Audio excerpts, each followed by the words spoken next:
Nanay Oping at kanyang anak ni PJ. Nanay Oping, bati muna kayo. Binabati ko po pala lahat ng mga taga-Dangwa, taga-Dos Castillas, yung mga kapatid ko.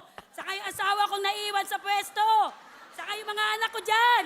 Pasensya na, hindi ko kayo nasama. Nandito na nanay nyo. Artista na ulit.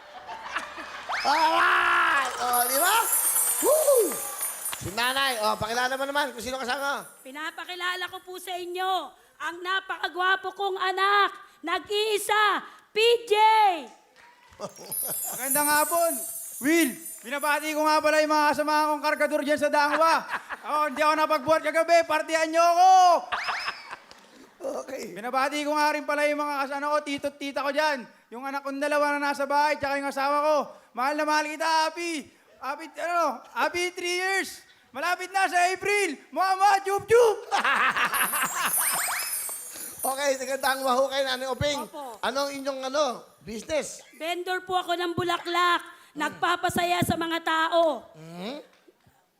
Yung asawa ko po, iniwan ko. Sabi ko, diyan ka muna. Ikaw magbantay. Ako, magiging artista.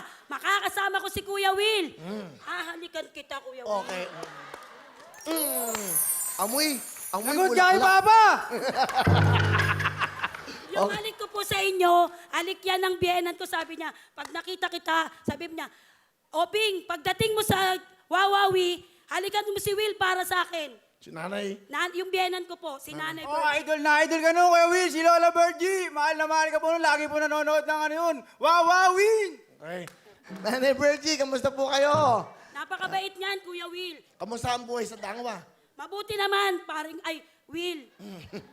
Nung Valentine's nga, nung ma-shot to sa Wawawi, sabi ng anak ko, Ma, punta tayo kay Will. Kasi, sabi niya, mga magulang na may mga anak na magaganda at gwapo.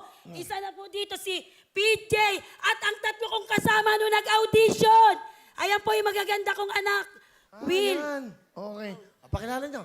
Sila po si Patrick, si Danica at si Inces. Magaganda at gwapo yan. Will. Okay Kompleto. Ilan anak niyo lahat? 7, Will. Ano pa to Na CS pa. Kaya 7 lang. Okay. May pahinga pa Okay. So, si tatay, anong trabaho? Ano po, florista po siya. Magaling mag-ayos yung asawa ko, paring Will. Yun yung pinabuhay niya sa amin. Yung pag-aayos Sa mga ng bulaklak. doon ako nainganyo sa kanya. Naks. Ayos-ayos sa harapan namin. Ako na pala iaayos. Saka paring, Will, may 2 po akong anak na bakla. Nung nag-audition ako rito, kasama ko po yung bunso kong anak na bakla. Sabi niya, Ma, ba't di mo ako iakyat?